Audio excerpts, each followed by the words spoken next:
Students, we have started with chapter number 6, that is staffing. Till now we have completed with meaning and significance of staffing. Now we are going to do steps of staffing. As you can see on the board, there are total 8 steps.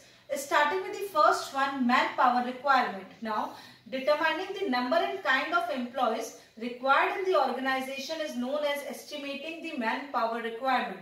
ये पता लगाना कि कितने और कैसे लोगों की आवश्यकता है ऑर्गेनाइजेशन में, that is known as man power requirement. Now it consist of 2 kinds of analysis, workload analysis and workforce analysis. Workload analysis is being understood as determining the number of employees and kind of employees required to just complete a particular task. किसी काम के भार को देखते हुए जब हम ये पता लगाते हैं कितने और कैसे लोगों की आवश्यकता है, that is known as workload analysis. Whereas workforce analysis is that kind of analysis in which we are analyzing at present how many and which type of candidates are with us. Workforce में हम ये पता लगाते हैं अभी हाल फिलहाल हमारे साथ कितने और कैसे लोग जुड़े हुए हैं, that is known as your workforce analysis. Coming to the second one, that is recruitment. There comes the second step of staffing in which we are actually recruiting the employees. That means inviting the capable candidates to apply for the jobs in our organization. That means suppose an advertisement. With the help of advertisement, we are attracting as many candidates in our organization so that the best candidates can be chosen out of that. That means recruitment is a positive process in which we are attracting as many candidates and as many capable candidates towards our organization. Coming to the next one, selection. Now, so in the second step, that is in recruitment, we are creating a pool of capable candidates, but we cannot select the whole pool for our organization. We have to select the best one and reject the unsuitable candidates, and that is known as your selection. That is why selection is called as a negative process, because we are selecting the best one and neglecting all the unsuitable candidates. Whereas recruitment is a positive process in which we are creating a pool of capable candidates to apply and to select the best candidate for our organization. As soon as we select the employee, then comes the fourth step, that is placement and orientation. Now, actually placing the candidate selected on the position for which he is being selected, it is known as placement. जिस भी candidate को अपन ने जिस job के लिए select किया है उस जॉब पे उसको पर्टिकुलर प्लेस करना, that is known as your placement. Whereas orientation means introducing a new selected and placed employee with the colleagues organization rules is known as orientation. नए एम्प्लॉय को जिसको अपन ने सेलेक्ट किया है उसको एक्चुअली वो जॉब दे देना, that is known as placement.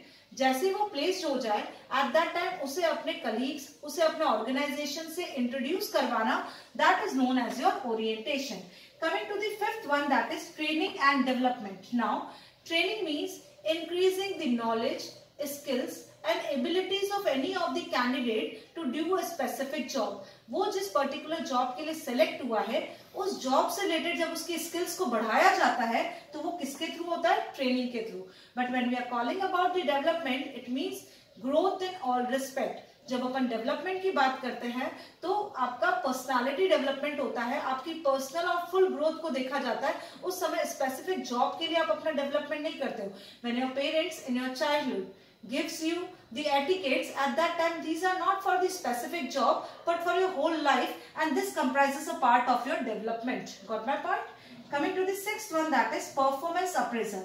Now, measuring your past or present performance with certain predetermined standards is known as performance appraisal. For example, when I have joined the organization, sir has given me 1.5 months to prove my performance. Okay, now sir ने जैसे 1.5 महीना हुआ मेरी पिछली performance को एक pre determined standard से measure किया और फिर मुझे फाइनली रख लिया, that is known as your performance appraisal. Now performance appraisal is necessary for your promotion, whether the training is required or not, and for your compensation. That means promotion is required. और performance appraisal है किसी भी बच्चे या किसी भी student या किसी भी एम्प्लॉय का परफॉर्मेंस हम क्यों आंकते हैं? या तो ये देखने के लिए कि उसे कितना कंपनसेशन देना चाहिए, क्या उसके लिए ट्रेनिंग जरूरी है नहीं है, क्या उसे प्रमोट करना चाहिए नहीं. For this all these things we require performance appraisal. Coming to the next one, promotion and career planning. Now, when we are promoting the employee, at that time, he's moved to a position which is quite higher than the previous one, carries more responsibilities, more facilities, more compensation, more pay, but at the same time, more authority and responsibility. But when we are talking about career planning, it consists of your demotion also, transfer also and promotion also. जब आपके career planning की बात आती है तो तीनों चीजें आती है. उसके अंदर प्रमोशन भी आता है, डिमोशन भी आ सकता है. हो सकता है वो अच्छा काम ना करे तो उसको डिमोट कर दिया जाए, और हो सकता है उसको दूसरे डिपार्टमेंट में ट्रेनिंग के लिए ट्रांसफर भी उसका हो सकता है. But in promotion there is always an upward movement to a higher rank और a higher position. And the last one is compensation. Whatever the employee is getting in return of the services rendered by him to the organization, it is known as compensation. जितना भी उसको monetary या non monetary benefit employ को मिलता है क्योंकि उसने अपनी सर्विसेज ऑर्गेनाइजेशन को दिए, उसे बोला जाता है compensation.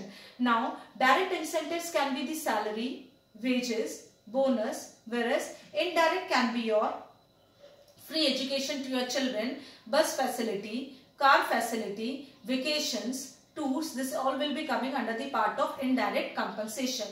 So here we have completed with all these steps of staffing. Thank you.